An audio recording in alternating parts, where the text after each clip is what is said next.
Hey there, Joseph here. Welcome back. I have a question for you.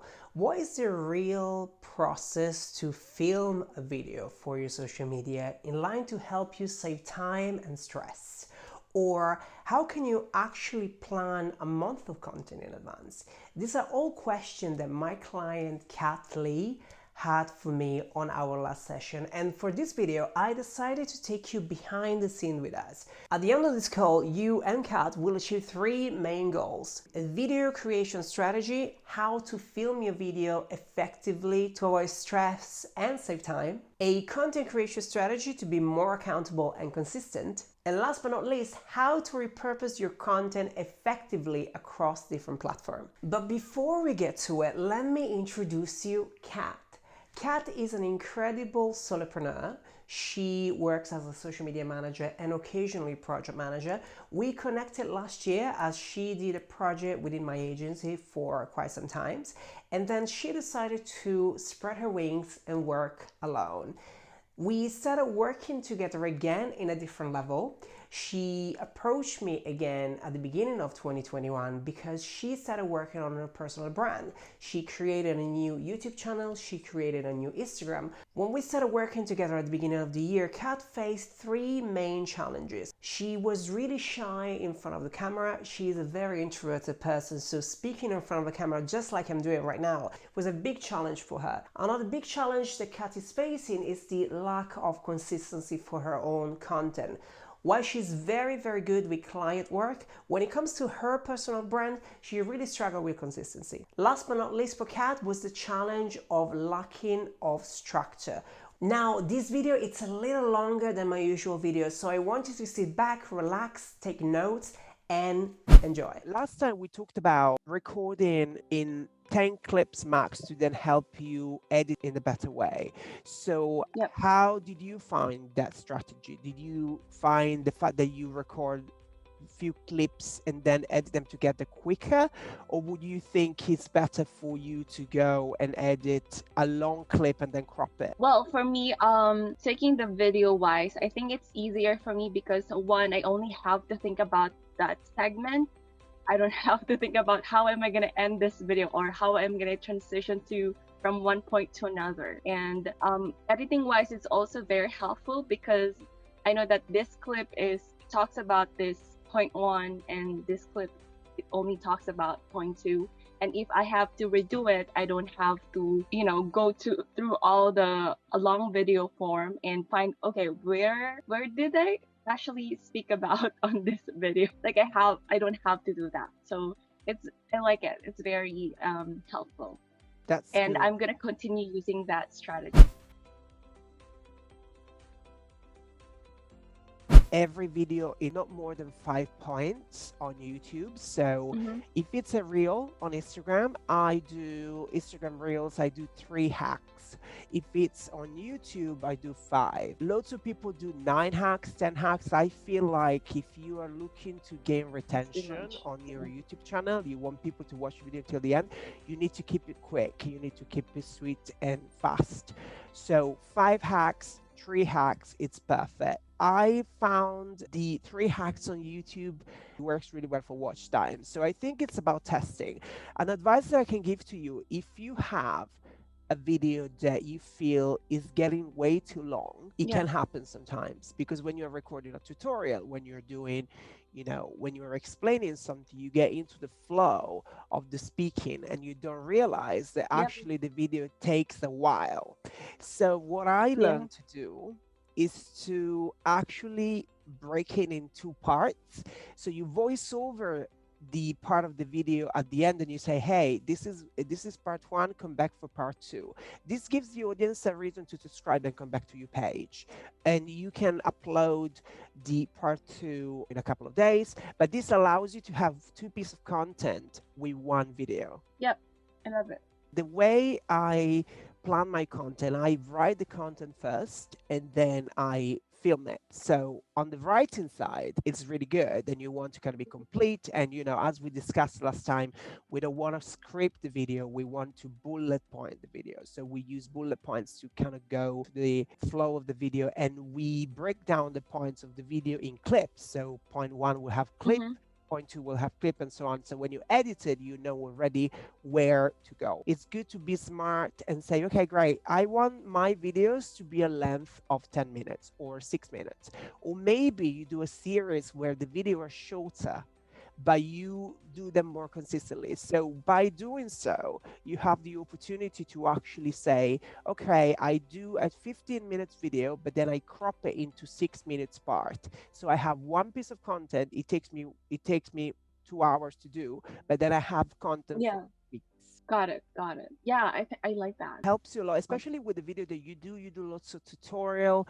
You can be clever with it. You can divide them into series. For example, if you are explaining Canva or you are explaining a specific management tool, I know you do lots of tool tutorials, so you can just say, yeah. okay, great, this is going to be a series of 10 videos where I walk you through how I take you from point A to point B with this tutorial and what you're going to achieve on the video.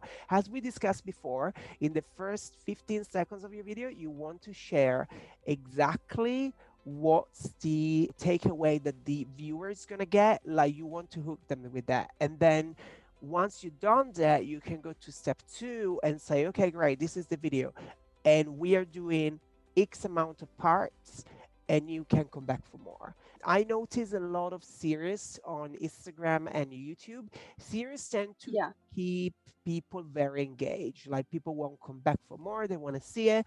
However, you want to make sure you are filming a video that is long and you divide it into series. You already have all your series scheduled on YouTube. So you have all the parts, because what you don't want to happen. So if you are Yeah. doing a series of 6 and you don't have the other 4 part, people will get bored. They will not look at that, because if it's something that people need to come back to, there needs to be already a video plan out. Yeah. I love it. Yeah, I think that's a really great idea, and I have already a content that I think I can make into a series, which is ClickUp. I think I just want to focus on ClickUp for now, like the project management tool, and Right. maybe do some kind of a challenge for that.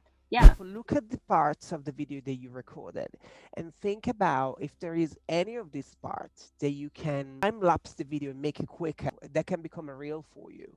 So, for example, I had a couple of videos where I was showing to edit a particular clip to a client, and I noticed, I was like, okay, that's a very cool video. It doesn't actually matter if I speed it up, because the person on the other side will still get the value of it. And then what I do, I voice over it. So I have another piece of content I can use it on Instagram. Once you film a piece of content, be smart with it, because you can do many different things. Often what we underestimate is the power of one clip, because it just really allows you to repurpose things in ways that you don't think about. It's just really have the elasticity about thinking outside of the box. I Yeah. have this, or maybe it's not that great for YouTube, but I can use it on Instagram. Sometimes what happens with video, people overthink them. And it's interesting how probably share a carousel. We check it a couple of times and then we share it. We do a picture, we edit it, we put a filter on it, we share it. But with videos, there is so much imposter syndrome and so much roadblock that we put to ourselves. Yeah. And most of the time, it thinks that we notice. So that's just something that you're gonna learn by practicing. The more you do it, the better it goes. Yep, I love it. So that's actually where I'm struggling it is being consistent on creating content on social media. I can't even keep up with my content for Instagram. It's really hard Mm. for me. I want it to be on what's that Instagram stories every day, but it's not something. It's really hard for me. Even the content video, I want to be able to put at least one video per week, and then be on Instagram stories every day.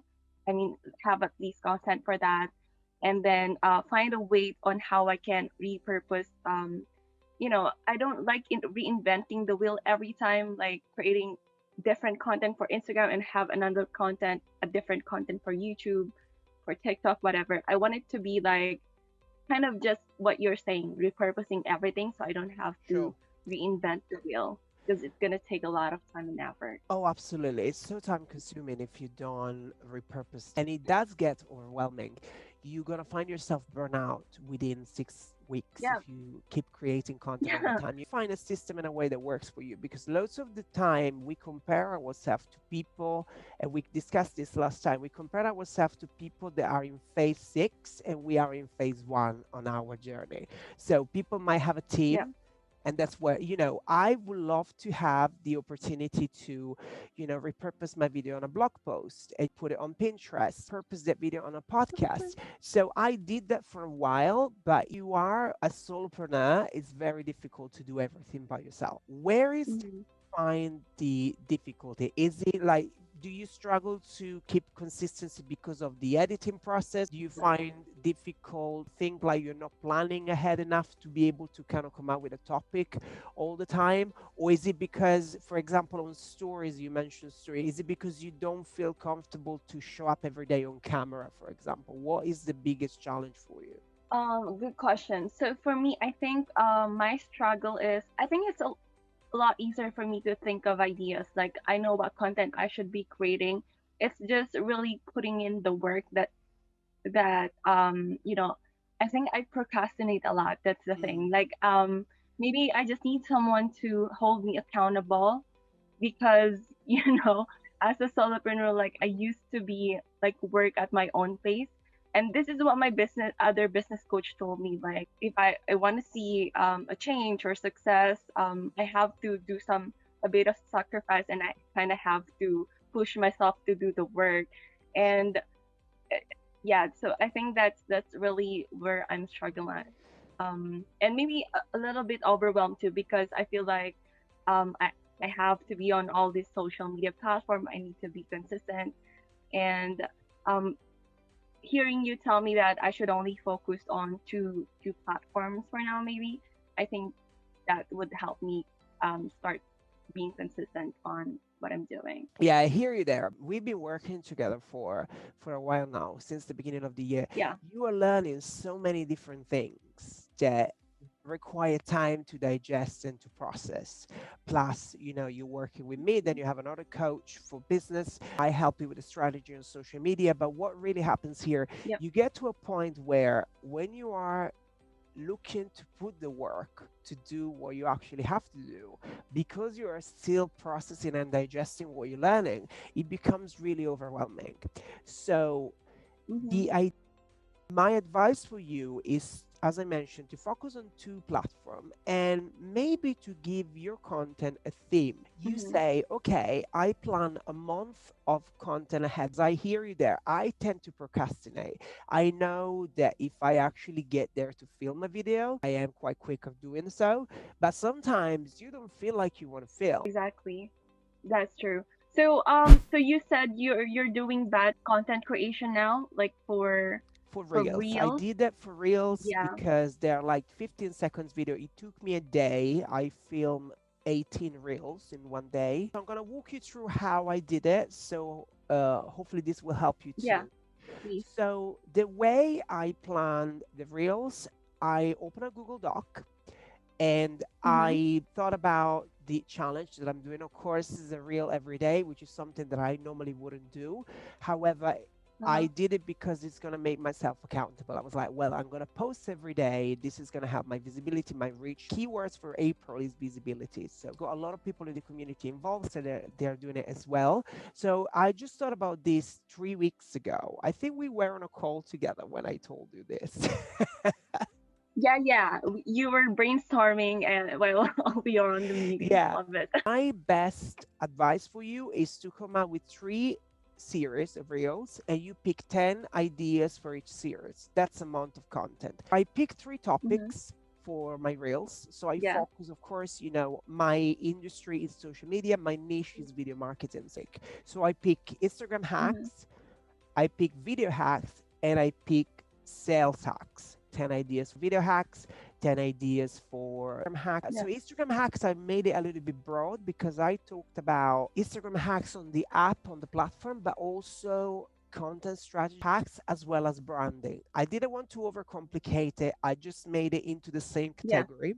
Once you've done that, you have in front of you loads of content for your reels. However, lots of that content you can repurpose that on a longer version on YouTube. Yep. Yep. So you can go Exactly. into depth on YouTube, but then you can do the hacks and you can do the very digestible bites on Instagram. Ooh, yeah. You know what I mean? Yeah, I can see I that can see happening. you start to envision this. I love that. Yeah, actually, I think that's gonna help me. So for This is only what I hate. I still don't have the reels, but maybe I can do that with TikTok. I mean, reels are just like TikTok for now. yes, Um, so the idea that I was having for you, because I know in the Philippines you don't have reels, but here's what you can yeah, do. How about if you film a video like you are filming a reel? So I'm going to suggest you an app called Video Leap, which is what I use for my reels. It is really cool. It allows you to yeah, have different transitions. It's really quick to edit. I'm going to walk you through some editing hacks in the next yeah, session because I would like to dedicate an hour for you where I take one video that I'm about to post on YouTube and I walk you through my process on how I yes. edit it.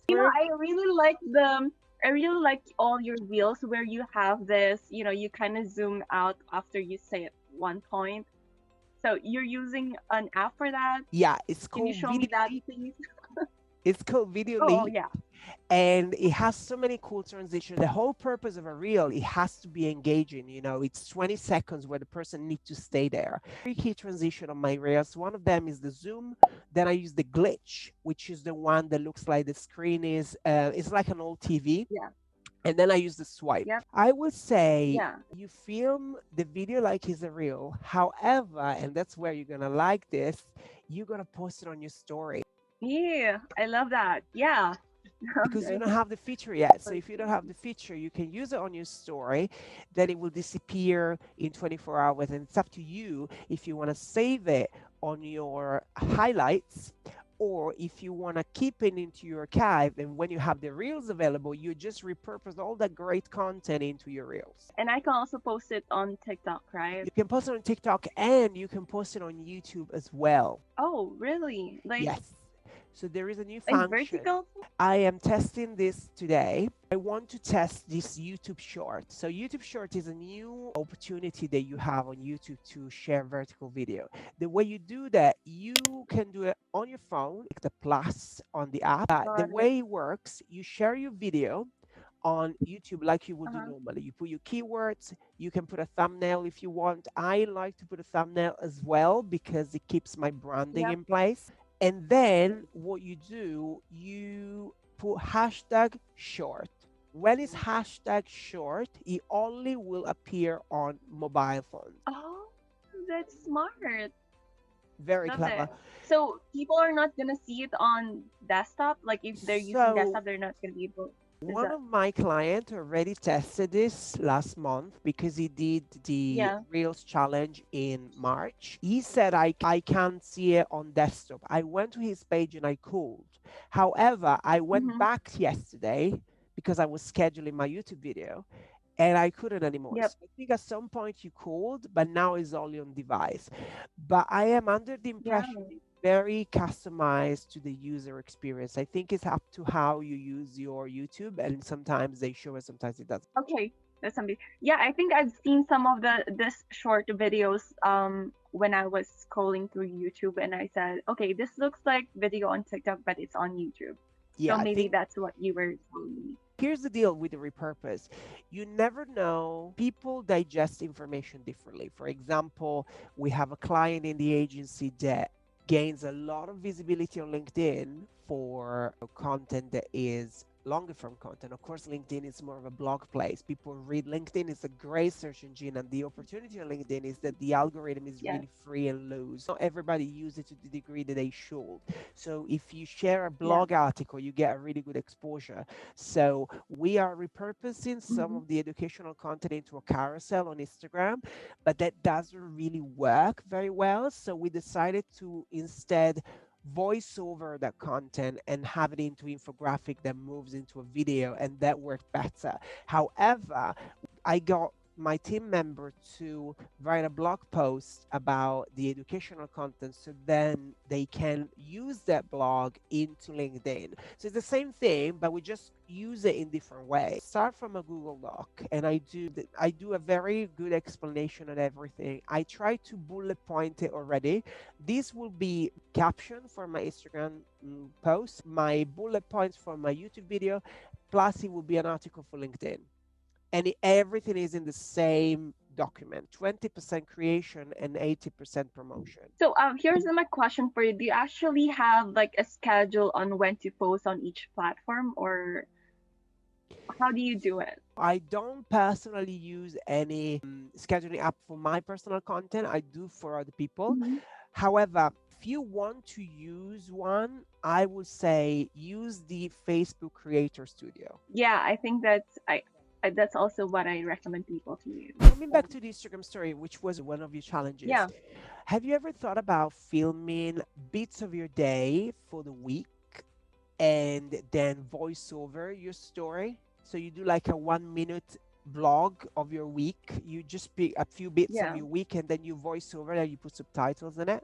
No, like what you were doing. I Yes. did try that once, but I cannot keep up to doing it every day. But maybe that's something I can try, You and can maybe do can help me accountable. small steps. So start with like filming something of your day that you feel like could be interested to your audience. It can be a behind the scene where you're editing, how you set up your desk. There are so many things you can do faceless where you don't have to show yourself on camera if you don't feel comfortable just yet to do it. I know it's a work in progress. The Yeah. whole purpose of us working together is to get to a point where you show on your video as you. Kind of like, I think it's important to do stages. So start a few clips. You can do it on the app of Instagram, but instead of sharing them, you just save them on your phone. Video. And then you go into Video Lip and you put them all together, and then you voice over what you did for that week. So you highlight 3 points that you did that week. It doesn't have to be every day. Week worth of content for Instagram. And out of that week of content, come out with at least 2 ideas for YouTube. See if you can do it. So the train of thought you want to have on there is very simple. I just created this reel content. How can this be done on YouTube? What else can I add to these tips that I just wrote for the reels? What else can be said about this? And that will be the answer for your next video. I'm gonna do that. Yeah, I will. Amazing. Okay. And then I'm gonna do the Instagram stories, right? Yes. So for Instagram stories, if you feel like you want to be more consistent, come out with some prompts, questions, different question every day related to, or you can create 3 to 5 tips on Canva and share them. Instead of share them as a carousel on Instagram, you share them as a story. So you just resize them and you get people to skip. So it's like, oh, it's three hack for you. 1, 2, 3. Tap 1 for the first hack, tap 2 for the second hack, tap 3 for the third hack. And then the first slide of it, you ask a question. So we covered this last time, but I'm just gonna do a refresh for you. So for the story, think about the structure of the story. If you are on camera, the first slide of your story, they want to have a little pull sticker with a question related to the topic you're going to talk about. The story is going to tell your audience what you're going to be talking about next. So they're going to decide if they want to stay or if they want to swipe. Yeah. And then once you're done your sharing, which is again 1 to 2 slides, you can do up to 3, depends what you have to say. At the end of it, you want to put a little sticker poll with a question and say, what are your thoughts about this? You ask your audience, what do they think about that particular topic, and you give them the opportunity to comment. This makes the story about them and not about you. You are just the messenger for that particular topic. Yeah, you know what? I see this in your Instagram, and I didn't know that you actually have this system. But yeah, I see this happening on your Instagram every day. The very first story of the day will always get the most view. That's normal. Like, what you have to check is from the second and the third, how many people drop. And I noticed when I don't do the question at the beginning, there is a big drop of at least 200 views. on my stories comparing to when I do. Well, yeah, I learned a lot so much today, and oh, and we went over our time again. Oh my Oh, gosh, that's okay. I'm I really always do with sorry to you. quit. It's great. I love giving you tips, and Yeah, the goal here is to serve you and help you as much as I can. So that's why we done this. thank Um, you, what are your thank thoughts? you. Do you have any question for me? Um, I think that you've answered all of my questions so far, and also my what do you call, like, my pain points for the past weeks during in between our meetings while I'm doing the video. But yeah, I think that I'm in a good position right now to start working on my content. I have the assignment and I'm excited to start doing it. Here we are. Are you still here watching? If you got to this point, comment below #strategy. This was a little sneak peek of how it looks like to work with me on a one-on-one. I really hope you enjoyed this video. If you like this video and you want to see more, make sure you subscribe and turn on the bell so you get notified each and every time I upload a new one. And if you're looking for daily video hacks and social media marketing tips, don't forget to follow me on Instagram and join our incredible community of business owners as well. Thank you so much for watching, and I will see you same time, same place on the next video.